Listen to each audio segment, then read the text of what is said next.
Olá, sejam todos bem-vindos ao nosso 9º episódio do podcast Histórias de Professor. Eu sou o professor Lucas Vale, professor de História. E eu sou o professor Felipe Albano, professor de Ciências. E nesse podcast nós vamos escutar, compartilhar e comentar histórias reais de professores. E hoje a nossa convidada, Lucas, é uma professora magnífica. Ela é professora, atelierista, ela é atriz, ela faz de tudo Oficineira. Oficineira, que é a nossa maravilhosa Elo Cruz. Aê! Elo, seja muito bem-vinda. Já já você se apresenta. E eu vou contextualizar os nossos ouvintes do tema que nós vamos falar hoje. Foi difícil, né? Eu e o Felipe chegarmos a um tema. A gente estava conversando, porque a gente já abordou muitos temas. A gente já falou do primeiro dia de aula, da melhor aula da vida, da pior aula. Já falamos da aula mais criativa, já falamos... Encontros inusitados. Pois é, tem muita coisa aí. Se você está chegando aqui pela primeira vez, assista os outros episódios. Mas eu acho que o tema de hoje combina super bem com a nossa convidada. Certeza. Nós vamos falar sobre protagonismo estudantil. Muito se fala em protagonismo, né? Desde a gente vê do século passado, né? A gente já vê as teorias de Paulo Freire, a gente vê outros vários teóricos da educação que trazem a necessidade de um maior protagonismo estudantil na sala de aula. Os currículos nacionais, os documentos falam de protagonismo, mas é muito difícil às vezes a gente ver na prática, né? O estudante enquanto protagonista. E nós temos aqui uma pessoa que tem uma história para contar em que os seus alunos foram, de fato, protagonistas. E, enfim, estamos loucos para escutar essa história. Elo, por favor, se apresente e depois pode contar a sua história. Olá, boa noite. Vou fazer boa noite. Boa noite, eu sou a professora Heloísa, mais conhecida como professora Elo.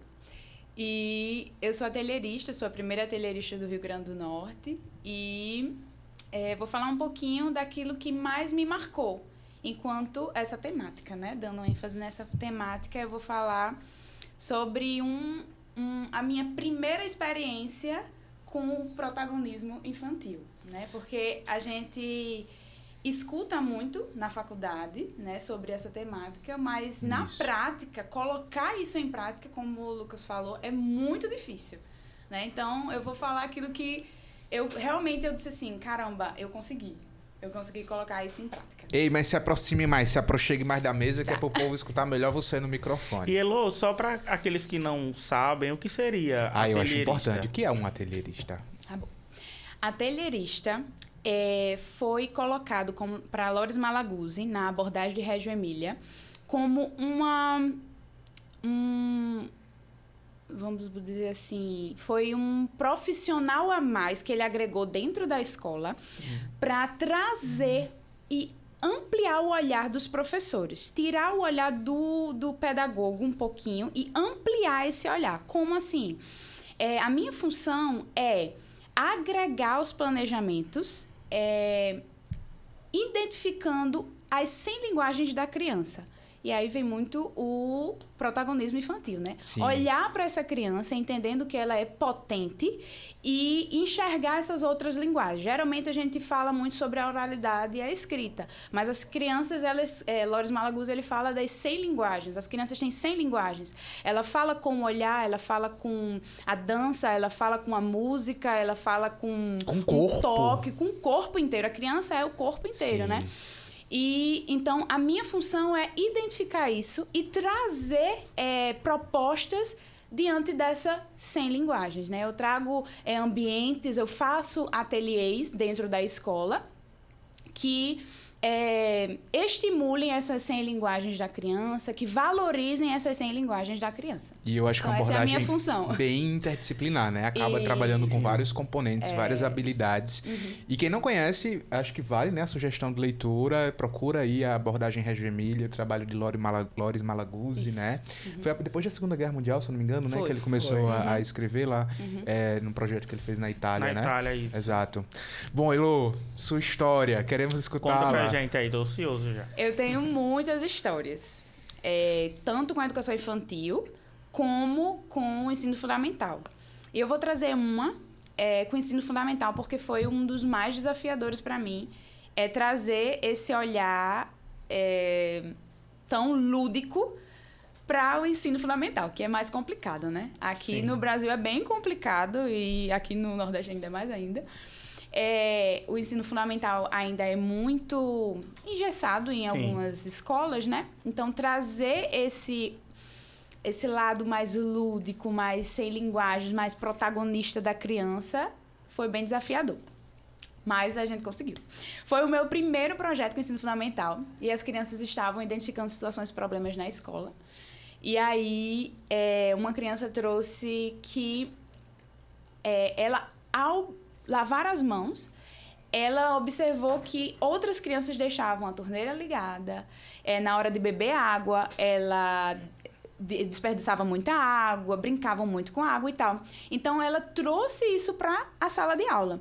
E aí espera aí, eu vou fazer alguma coisa com essa informação da criança, né? Ela identificou uma situação, problema dentro da escola. E antes você tinha pedido para eles observarem a escola? Foi. Eu geralmente faço esses momentos, né, na escola. Com a educação infantil eu faço trilhas, né? Vamos conhecer a escola, vamos... Né? E com o ensino fundamental, nós fomos passear pela escola, fomos... eu trouxe também o contexto. Como é que... na aula regular mesmo... o que é que vocês estão observando? Então, eles naturalmente, a criança, ela tem sede de falar daquilo que é importante para ela, né? A gente só precisa escutar, porque a criança, ela já quer falar, né? A gente não precisa ir cavuscar muito, ela já faz isso espontaneamente. E aí, ele trouxe isso. Professora, na hora do intervalo, eu comecei a observar, caramba, olha só a sensibilidade dele, né? E aí, ele trouxe isso para a aula e eu tenho que fazer alguma coisa com relação a isso. Aí eu joguei para eles, né? Tá, e o que é que a gente vai fazer em relação a isso? Aí eles, não, podemos botar cartazes e tarará. E aí a gente começou essas campanhas dentro da escola e tal, de botar cartazes e tal. Mas o que mais que a gente pode fazer? Aí eles foram para coleta de dados, eles identificaram uma mini cisterna. E essa mini cisterna, eles produziram do início ao fim. Eles escolheram isso para reutilizar a água da chuva. Show. Para lavar as mãos no ateliê da escola. Tinha uma mini cisterna e essa água ela foi filtrada. E todos esses processos, desde a serragem dos materiais... Eu fico louco quando eu vejo ele trabalhando, que ela trabalha na mesma escola que eu. Aqui a gente vai trazer todo mundo que a gente conhece, o povo da escola. Eu vejo os meninos com ferramentas, assim... Ah, menino de 7 anos com um serrote. Com um serrote na mão e um óculos de proteção no rosto. Coragem, mas essa mulher é potente. Por isso que eu digo, é encantador, sabe? Assim, quando me colocaram essas propostas tão diferentes da criança falar, eu disse, caramba, isso é o que eu acredito, sabe? É isso que eu acredito, é isso que eu gosto. Caramba, eu ficava encantada. Então, quando me deram essas propostas, eu fui fundo. Eu fui estudar como era que serrava. Eu fui estudar porque eu não sabia como é que eu martela, como é que isso, como é que aquilo, porque isso tudo era encantador. Eu posso fazer isso com as crianças. As crianças podem ter essa liberdade de fazer aquilo que elas querem, de ser ativa no processo de aprendizagem dela, né? Então, isso é uma característica muito legal da Elo, porque sempre que ela tem dúvida ali de alguma coisa, que ela sabe que não tem tanta habilidade, domínio naquilo, ela sempre procura um outro professor que venha ter. Então, ela já me convidou várias vezes, né? A Bruninha, todo mundo, para estar ajudando lá. Isso é muito legal, porque ela acaba aprendendo também. Com certeza. E se tornando uma profissional diferenciada, né, Elo? Elo, Felipe, você que é expert em resolução de problemas, como que você descreve a resolução de problemas aí dentro dessa proposta da Elo? Não, é pura resolução de problema, né? Desde o momento em que o aluno ele se propõe a identificar as situações que vão estar ali no ambiente da escola, né? Então, o que é que eu posso aqui resolver, melhorar, né? Então, ele identifica isso sem nem você pedir para que ele identifique. Ele identifica em um ato ali que é do dia a dia, algo que eles fazem regularmente. E aí ele consegue ali extrair um probleminha e já pensar nas hipóteses da resolução. Perfeito. Então é pura resolução de problema, né? Exato. E nessa estratégia, Elô, você percebe o protagonismo deles acontecendo, assim, de fato? Com certeza, porque não só no ensino fundamental, na educação infantil também. O protagonismo ela é a essência da abordagem de Reggio Emilia, né? Que é o que eu trabalho. E esse protagonismo é entender que o protagonismo ele é tão importante para um professor que quando a gente entende que a criança ela é potente, que ela já tem muito a ensinar também, né, a trazer, a agregar nas aulas, quando você entende isso, você muda absolutamente tudo dentro de uma escola. Sim, você muda a parte estética da escola, você muda a sua forma de falar com a criança, você muda as suas atividades, aquelas atividades que antes faziam total sentido, hoje não faz mais sentido aquilo. Como é que eu trabalhava com isso, né? Então, esse protagonismo, ele é tão rico, ele é tão fantástico e é aquilo que realmente eu acredito, sabe? Então, vou trazer uma da educação infantil. As crianças estavam nessa trilha. Posso? Claro. As crianças estavam... Eu tô aqui com meus olhos estão brilhando, assim. As crianças estavam no parque da entrada e elas identificaram ovinhos, porque a escola que eu trabalho, né? Ela tem muitos animais e tal. E aí tinha ovos e a gente não sabia de quem eram esses ovos. E aí qual é a postura do professor? A postura do professor tem que mudar, entendendo que a criança tem potencialidades, né? Aí eu perguntei, tá, e esses ovos é de quem? Aí um dragão, aí tem sempre aquela coisa assim, bem nada a ver, né? Aí eu, será que é de um dragão? Aí o outro, aqui na escola não tem galinha? Então deve ser das galinhas. Aí o outro disse, não, mas tem guiné também. Então deve ser do guiné, por causa da cor. Então aí começa esses debates, assim, que são fantásticos. A professora fica louca, né? E aí nessa pegada que... Eu não posso fazer isso, né? Que a professora vai anotar, vai fazer suas documentações pedagógicas, vai aprofundar aquilo que a criança vai trazer, né? Então, o protagonismo, ele tá assim, no dia a dia, num parque. Esse momento, gente, não foi planejado. Esse momento, as crianças estavam no parque. E é nesse momento, assim, tão espontâneo que a criança mais se expressa, né? Nas suas diversas linguagens. Então, a professora tem que estar atenta em todos os momentos. No momento que é direcionado, no momento que não é direcionado, no parque, nas atividades, enfim. Então, o protagonismo, o professor, ele tem que entender o que é esse protagonismo, porque entendendo esse protagonismo, ele muda quem ele é. Perfeito. Enquanto professor. E eu acho que isso é uma grande quebra de paradigma com relação ao professor, porque a gente tem muito ainda essa ideia tradicional do professor como detentor do conhecimento, como o único que fala, como aquele que, de fato, tem propriedade para falar, para trazer o conhecimento. E, nesse momento, a gente vê que o professor ele sai daquela área de conforto. Porque o aluno vai trazer coisas que ele nem imagina que poderia surgir ali no meio da aula. E agora ele vai ter que ter o jogo de cintura para... Eita, vamos lá, agora a gente vai ter que trabalhar isso aqui. Então, realmente, quebra ali, né, aquela ideia de professor como o centro e o aluno, de fato, se torna o centro do processo de aprendizagem. O protagonista, né, o agente ativo, né? Isso. Nós três tivemos a mesma mentora, posso dizer assim. Talvez bem mais vocês dois, né? Vocês tiveram bem mais contato com ela, que é a professora Rose. Ela vai assistir esse podcast, porque nós vamos mandar para ela assistir. Inclusive, saudade.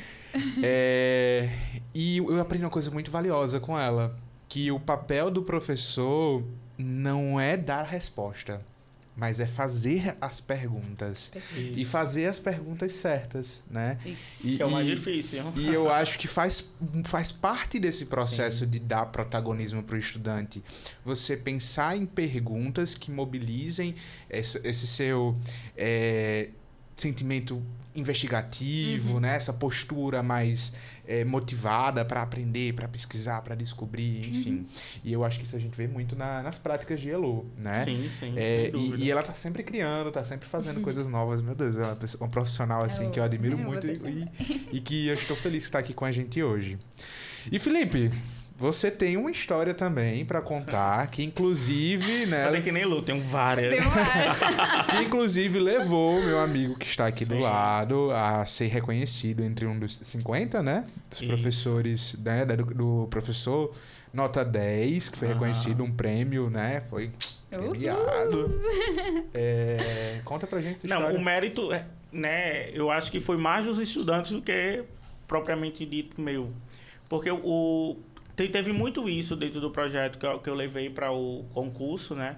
Do protagonismo estudantil. Então, partiu de uma observação dos estudantes na aula. Então, eu estava ali, né, no ano de 2021, e a gente tinha acabado de retornar, estava ali retornando ainda da pandemia, né, essas mudanças que a gente teve. E nas aulas de ciências, né, os alunos de 8º e 9º ano, começaram a surgir alguns questionamentos, algumas perguntas, né, relacionadas com o que a gente estava estudando, que no 9º ano era a parte de citologia, né, entrando ali na questão de genética, e os meninos do 8º estavam trabalhando com fisiologia humana, né, alguns sistemas do nosso corpo. E várias perguntas começaram a surgir na aula. Tipo, professor, como é que a gente vê a diferença entre uma célula animal e vegetal? Né? Existe diferença para se o bicho é assim, assado? Então foram surgindo algumas perguntas que a gente poderia responder rapidamente com, lê o livro, tem no livro, vamos ver aqui no Google. Mas eu disse, não, vamos investigar. Já que vocês estão tão curiosos, vamos investigar, que aí eu já trabalho algumas questões do componente mesmo.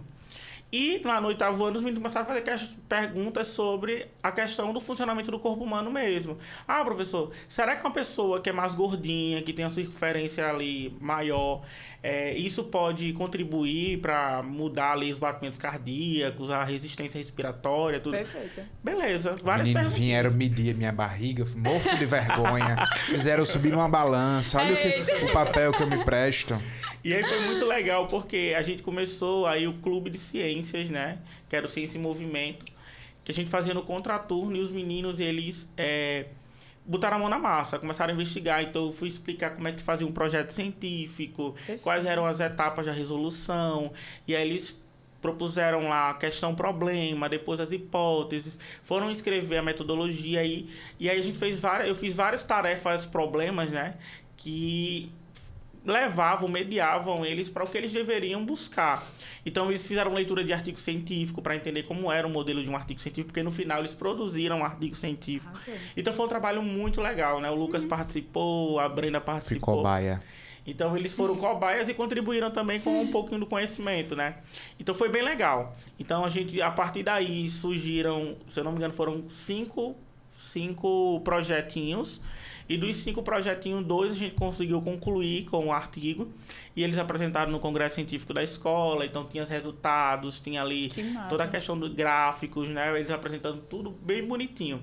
E aí, eu me inscrevi para o Educador Nota 10, né? Que é um dos maiores prêmios da educação no Brasil. E fui um dos finalistas, graças a Deus, 2021. E graças a eles também, né? A cabeça brilhante que eles tinham. E é isso. Nossa, 9º ano, maravilhoso. Perfeito, viu? Eu tava pensando também em alguma história pra contar. Eu acho... Tem várias, Lucas, também. Eu tenho algumas histórias, né? Porque mas assim, não é algo que... Eu sinto que não foi algo que eu aprendi na universidade, né?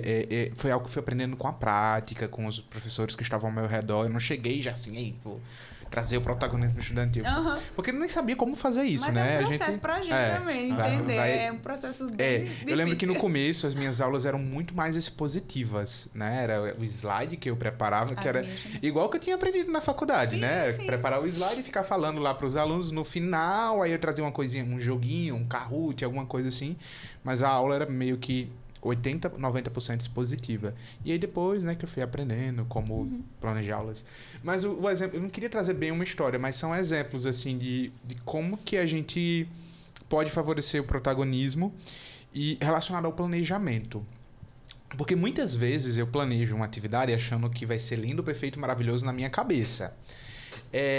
E eu acho que parte de favorecer o protagonismo estudantil é estar aberto a mudanças, né? A entender que o planejamento ele pode ser flexível, ele pode mudar. Sim. Óbvio que se existem expectativas de aprendizagem a serem alcançadas, você vai ter que trabalhar aquilo, mas a forma como que se chega nesse conhecimento pode ser a mais, né, diversa possível. E aí, por exemplo, com esse pensamento em mente, isso fez com que algumas posturas minhas fossem mudadas em sala de aula. Por exemplo, teve uma vez que eu cheguei, galera, vamos fazer aqui uma maquete sobre o Egito Antigo. E o aluno fez, a maquete pode ser no Minecraft?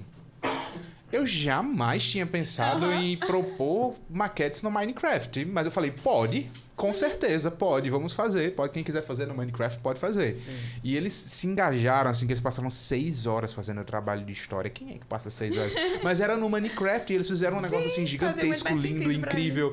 Trazendo as proporções, e ele, o professor entrava dentro da pirâmide, mostrava como eram os hieroglifos, enfim, ficou incrível. Massa. Aí, recentemente, por exemplo, numa outra turma, a minha proposta era que eles construíssem stop motion. Tinha um tema, eles tinham que pesquisar sobre esse tema e fazer um stop motion, era sobre a Revolução Francesa. E aí a turma chegou e... Mister, me chamando de Mister, foi lá na Maple Bear, né? Mister, não quer fazer stop motion? Aí eu assim, como assim? Tipo, eu já tava imaginando a postagem que eu ia fazer no meu Instagram. Os planos que o professor tem. O stop motion lindo deles tirando a foto e fazendo a historinha. Aí ele fez, a gente pode fazer um jogo? Eu, pode. Como né? esse jogo? E eles fizeram jogos incríveis. Eles pegaram jogos de tabuleiro que já existem, como Ludo, Imagem em Ação, War, e eles transformaram esses jogos. Que massa. Né? Eles adaptaram para o conteúdo que a gente estava estudando. A gente fez um dia só de jogos na sala. Então, cada um trouxe o seu jogo. A gente fez... Foi incrível, sabe? Então, eu acho que parte também do protagonismo do estudante está relacionado com isso, do professor estar aberto a propiciar que o seu planejamento ele seja desfeito, que ele seja mudado, trazendo em evidência os interesses, né, dos estudantes. Isso às vezes é difícil, porque a gente às vezes tem uma ideia tão fechadinha, né? Mas eu acho que é muito importante. Não, e é uma desconstrução. O professor ele vai se desconstruindo, né? Eu entendo muito, porque eu me vi fazendo isso. Eu tive que me desconstruir, porque como eu fui colocada como responsável por essa abordagem na escola, uma abordagem que preza muito pelo protagonismo estudantil, então eu comecei a me observar quais são as minhas sem linguagens. Eu precisei, como é que eu falo com as crianças, como é que eu abordo elas, como é que eu gostaria de ser abordada. Então, eu comecei a me desconstruir para me reconstruir novamente, entendendo outras... o que era importante para a criança, o que era importante para essa abordagem. Foi um processo eu tive que estudar muito, porque eu não tinha dinheiro para ir para a Reggio Emília. A Reggio Emília tinha que vir até mim, de alguma forma. Então, eu fiz muitos cursos, muitos cursos. Eu fui para Brasília, fiz cursos online em São Paulo, em Curitiba, enfim, para poder entender o que era o protagonismo estudantil, para que aquilo fizesse sentido para mim. Depois que fizesse sentido para mim, aí eu posso falar para a criança. Mas eu me observava muito no início com uma fala de é isso aqui, respondendo muita coisa que não era, né? Que hoje disse. Perguntas. Não é você estimular que a criança faça as perguntas, né? Sim. E isso faz muito mais sentido para a aprendizagem da criança do que a gente tá respondendo tudo que ela tem dúvida. Né? Perfeito. Vamos então para o nosso próximo bloco? Vamos sim. Esse bloco, Lu, é de perguntas. E a primeira pergunta já é uma pergunta para bater de frente com você. Eita. Qual que você acha que hoje é o maior obstáculo para promover o protagonismo estudantil? E aí? O que, né? Eu acho que primeiramente, a desconstrução do professor. Sim. De qualquer professor que seja, né? Que muitas vezes a gente está há muitos anos, né? Fazendo a mesma coisa, e tudo aquilo faz sentido, né? Até então. E aí vem uma outra abordagem que diz assim, não é assim. Isso aqui faz sentido, mas tem como melhorar, né? Não é que não... O tradicional não sirva, Não sirva, né? Mas tem como melhorar. Então, eu acho que é essa desconstrução do professor que é bem difícil.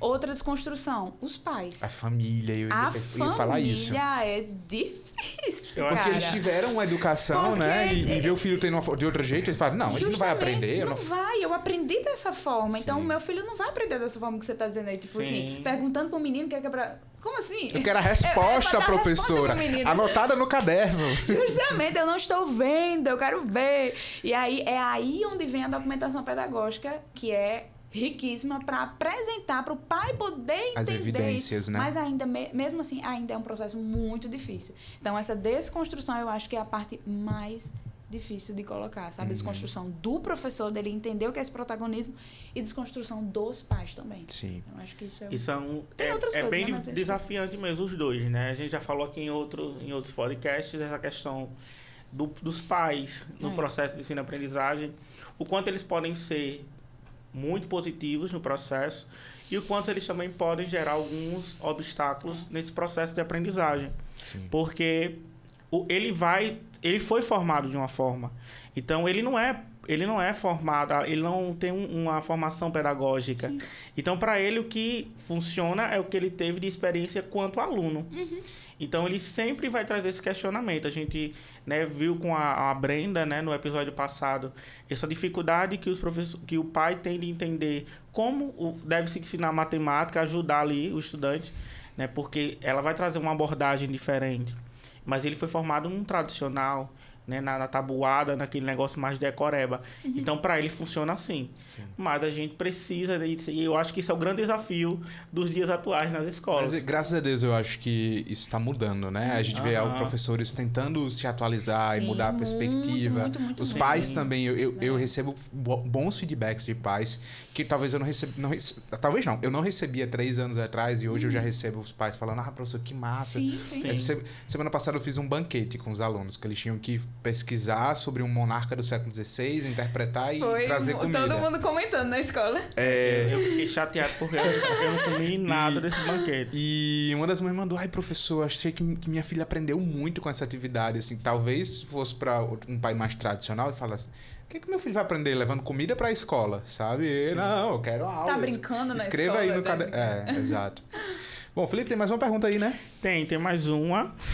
E você já trouxe aí um pouquinho dessa questão da desconstrução do professor, né? Que para que você se torne esse professor que tem essa ideia de que o aluno precisa ser protagonista, precisa de uma desconstrução. E aí a pergunta, Elô, é com base nisso. Por onde um professor que é tradicional, ele precisa começar quando ele decide ali mudar a abordagem de ensino que ele vem tendo, né, há um tempo? Perfeito. Eu vou falar do que aconteceu pessoalmente, certo? Isso pode não fazer sentido para outras pessoas, mas para mim foi assim, meu processo de desconstrução aconteceu no encontro com a minha infância, certo? Eu comecei a ver quais eram as minhas linguagens, porque eu não posso identificar no outro se eu não consigo identificar nem em mim. Entendeu? É uma coisa muito complicada. Então, eu sou uma pessoa que eu gosto muito da linguagem da dança, do teatro. Isso faz sentido para mim. Eu aprendo assim, sabe? Com música, com linguagens mais artísticas. Então, aí eu comecei a me enxergar, fiz todo esse processo de como é que eu era e tal. Estudei muito, não tem pra onde fugir. Você tem que ler muito sobre isso, sabe? Tem livros como Escola como Ateliê, se eu não me engano, que é a capinha rosa. Ele vem falar sobre esse processo de desconstrução que aconteceu com vários atelieristas. Então, você conversa... É como se você estivesse conversando com as atelieristas, sabe? Isso foi fantástico pra mim. Eu disse, caramba, eu me enxergo assim, sabe? Então, ler muito e você fazer esse processo com a sua vida, sabe? Você colocar isso pra você. Isso tá fazendo sentido pra você? Aí você vai enxergar no outro, sabe? Que eu tinha muita dificuldade, tipo, na hora de olhar. Cara, como assim eu vou olhar a linguagem das crianças? Que linguagens são essas? O que é isso? Como é que eu vou ouvir a criança? Como é que eu gostava de ser ouvida? Sabe? Esse processo comigo, eu consegui estar mais sensível, ter um olhar sensível para a criança. Sabe? Sim. Eu gosto de ser escutada. Você tem um olhar sensível. Quando você disse assim, vamos fazer isso aqui, ele trouxe uma coisa. Então, você estava tão sensível. Caramba, isso faz sentido para essa criança. O que eu propus faz sentido para mim, mas o que ela está propondo faz sentido para ela. Então, é essa sensibilidade que o professor tem que ter, sabe? Eu acho que esse processo de desconstrução é você se enxergar, sabe? Se eu respeitar as suas linguagens, entender suas linguagens para poder respeitar e entender as linguagens das crianças. E estudar, né? Como você trouxe, eu acho que... Não tem como fugir, não. Na Disso maioria não. Você estuda ou você estuda. Os nossos episódios aqui sempre foi levantar essa bandeira do professor... Pesquisador. Estar pesquisando, estudando, né? Para poder fazer, né? A gente acaba muitas vezes se acomodando e achando que ensinar é algo muito fácil. É só repetir ali uma receitinha. E não é. Pois é sobre, minha gente. Vamos estudar. Elô, já estamos finalizando. A gente tá indo agora pro nosso último bloco, que é um bate-bola bem rápido. Senhor. A gente vai começar uma frase e você vai concluir ela, certo? Que nem é aquelas perguntas tradicionais das provas, né? Complete a frase. É isso, certo? E a primeira questão, a primeira frase é: se eu não atuasse na área da educação, eu seria... Dançarina. Dançarina. Eu gosto muito disso, cara. Amei. Elô, a educação brasileira seria melhor se... Eita. Ai, que complicado. Se todo mundo fosse pesquisador, se todo mundo gostasse de estudar, sabe? Eu acho que quem se acomoda, eu acho que atrasa as coisas, sabe? Sim. Quem estuda, eu acho que... Isso com relação aos professores, né? Eu tô... A mente é de professor, desculpa. Elô, você se orgulha do seu trabalho quando... O que faz você sentir orgulho do seu trabalho? Quando eu consigo colocar o protagonismo nas crianças, sabe? Quando eu consigo enxergar a criança como ativa. Quando eu consigo... Ver a luzinha acendendo. Isso, sabe? Essa troca. Quando tem essa troca, pra mim é surreal. Sim. Perfeito. E Elô, se você voltasse lá no início... Elô, um pouquinho mais novinha, né? Que você é bem nova, né, Elô? Mas ali, no início da faculdade, o que é que você diria pra Elô? Poxa. Você consegue, garota. Você vai chegar lá. Você conseguiu. Você conseguiu. Você chegou lá. E pra finalizar, ensinar é sinônimo de... De amar, sabe? De amar. Eu concordo. Sim. É porque eu acho que se você não amar, você não quer estudar. Se você não amar, você não quer ter essa troca. Se você não amar o que você faz, que é uma coisa que meu pai sempre disse assim: Elô, faça o que você quiser, mas faça se você amar. Se você amar, vá-se embora, sabe? É uma coisa diferente de dizer trabalhar por amor. Não, ninguém trabalha por amor.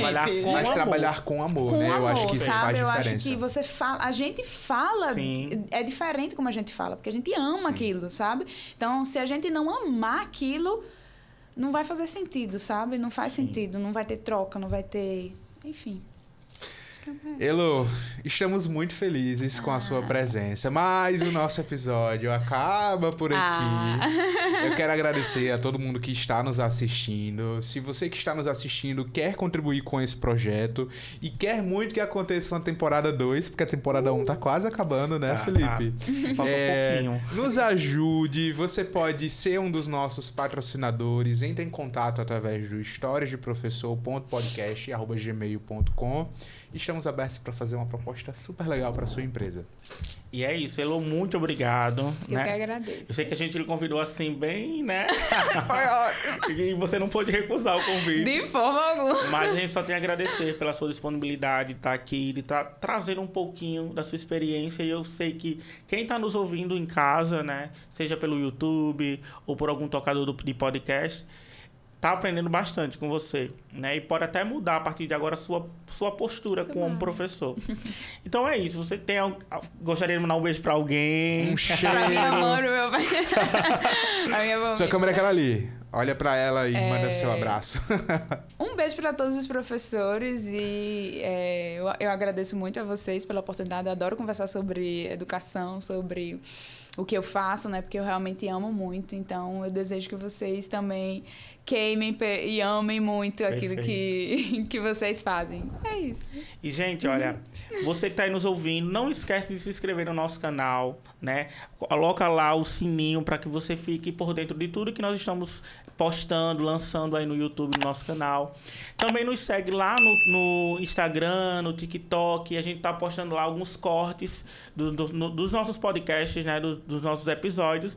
E também você pode nos encontrar ali nos tocadores, nos principais tocadores de podcast, né? O Spotify, o Deezer, o Apple Podcast. Então, em todo lugar a gente tá. Então, nos segue, se inscreve no canal e compartilha para geral. Compartilha para geral para os professores, para que eles possam estar ouvindo e, quem sabe, vir aqui participar do nosso podcast.